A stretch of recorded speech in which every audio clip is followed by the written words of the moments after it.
very angry about your cars being stolen and you want to wreak vengeance on the man who's done it. Stuart Codd of Newark came up with the idea of a steel spike under the driver's seat that springs up when an unauthorised driver climbs in. One of the more extreme of the suggestions we received. Now, there's an absolutely bewildering array of gear on offer in the shops. It ranges from electronic car alarms to alarms that incorporate pagers. There's electronic immobilizers and mechanical immobilizers. Now, amongst the items we were sent was a very nice idea from one private viewer. When you leave the car, you simply take away the section of the number plate with you, and it's immediately apparent, if the car's driving along, that somebody's behind the wheel who shouldn't be. Of course, one problem that we are all suffering from is alarm fatigue syndrome. When that hated wailing starts, we all assume it's gone off by accident. We deliberately set off this alarm in a busy car park, and no one challenged our car thief. So why do so many alarms seem to cry wolf? If they aren't fitted correctly and are not set up correctly, then they can false alarm from a variety of reasons. However, if you go for a professionally fitted alarm, they should not go off unless the vehicle is physically attacked. Even if a car is alarmed, the professionals can open the doors, pull the bonnet release and silence most of the cheaper systems in seconds. Once in, of course, all cars have had steering locks for almost 20 years now, so you'd think they'd at least be a deterrent. But the police will tell you they pose no problems to 11-year-olds. Now, some car alarm systems have pagers attached. The idea is simple. You keep the pager with you. If anybody interferes with your car, then the alarm goes off. And you know immediately it's your car. And you run to intercept the thief. It operates over about a quarter-mile range, which is as far as you can usefully run and still tackle somebody at the end of it. If you do decide to have a car alarm fitted, it's probably worth going for one of these lumps of ironmongery that you fit to the inside of your car. Makes it less attractive to a car thief than the unprotected example further down the street. A lot of viewers suggested a removable steering wheel, but you don't want to walk around with a steering wheel in your hand all day. Now, 27 viewers wrote into us and said, how about putting the backrest of the seat right forward so you can't get behind the steering wheel and take the car away? 26 of you will be disappointed to hear that Mr. Royston Thompson from Swansea has already patented the idea on his Ford Fiesta. Concerned with the number of cars that are being stolen, I come up with the idea of the driver's seat locking in the forward position. This causes a considerable annoyance factor for the would-be thief. Another approach, of course, is to knock out the car's motive power. Mr. Graham from Blythe wants a zap gun you can point at the car as it's being driven away. It'll close down the engine computer and bring the car to a halt. An ignition immobilizer system prevents a car from being started in the first place, but cheaper ones can quite easily be bypassed.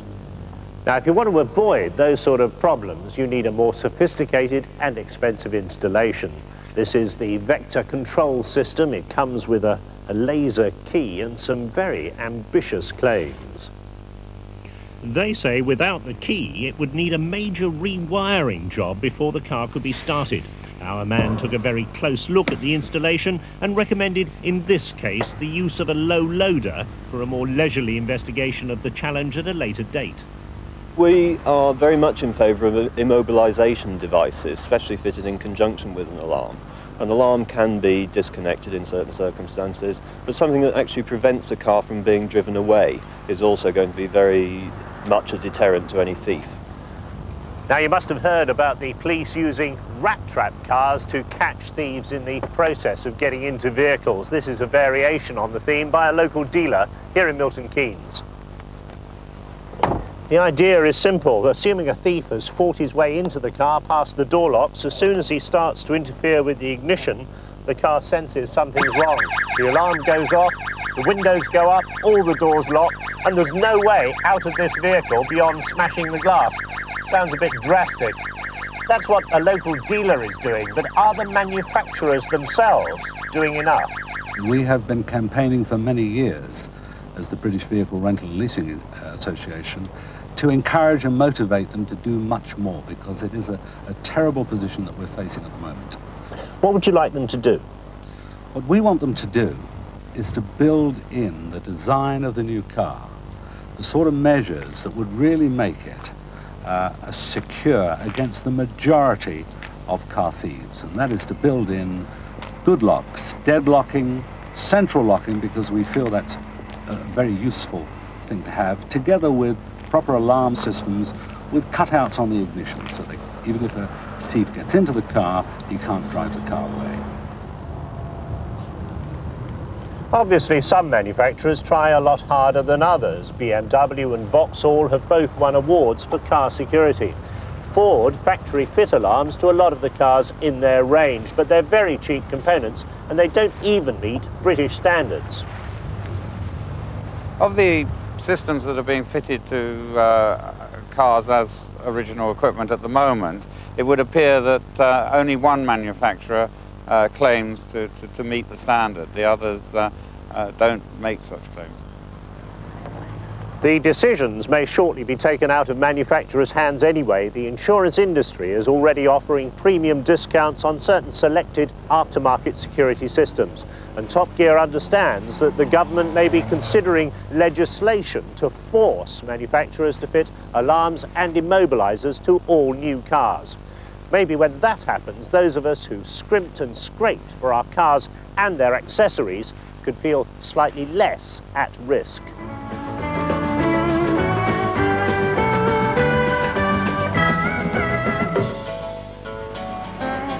Just to prove that Europeans can agree on something, VW's new Golf has been voted Car of the Year for 1992 by a judging panel made up of journalists from 7 different European countries. Runners-up were Vauxhall's new Astra in 2nd place. And Citroen's ZX in 3rd position. British buyers will have to wait a little longer than the journalists to sample the new Golf. It goes on sale here in the spring.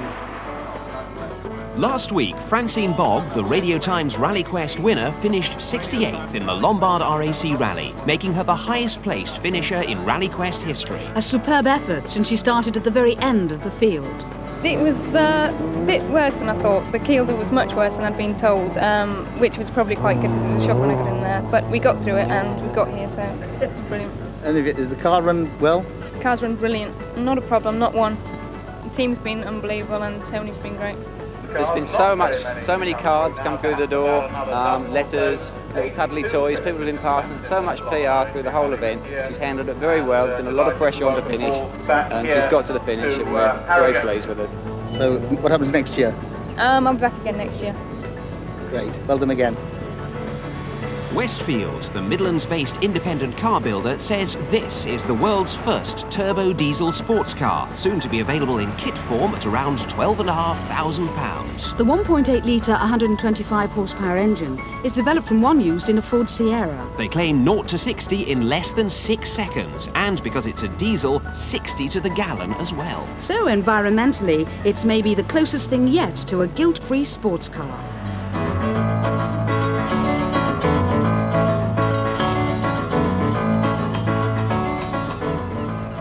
The tide was out on the Saturday we went to Morecambe, but at least it gave somewhere for the locals to walk. But they certainly couldn't use the promenade. That was reserved for assorted experts from the world of rallying who'd converged on the town for a very special classic event. And what better starting point than the famous Art Deco Midland Hotel? The Illuminations Rally has run more or less continuously since 1955. It still has its traditional driving tests on the prom and many of the same competitors, like driver Arthur Senior and navigator Mike Wood.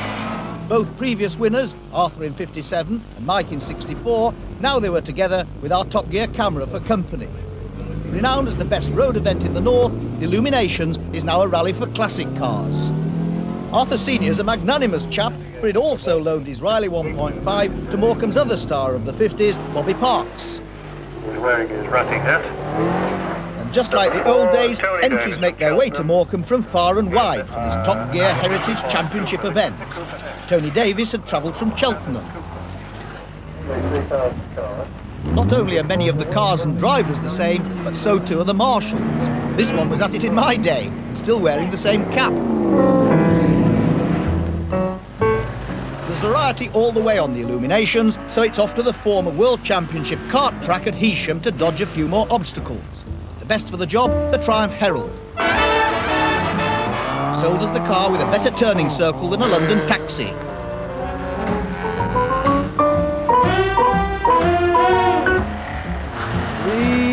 girl. Oh, I need you, baby. Our man Arthur was driving like a man possessed. Don't get around much anymore.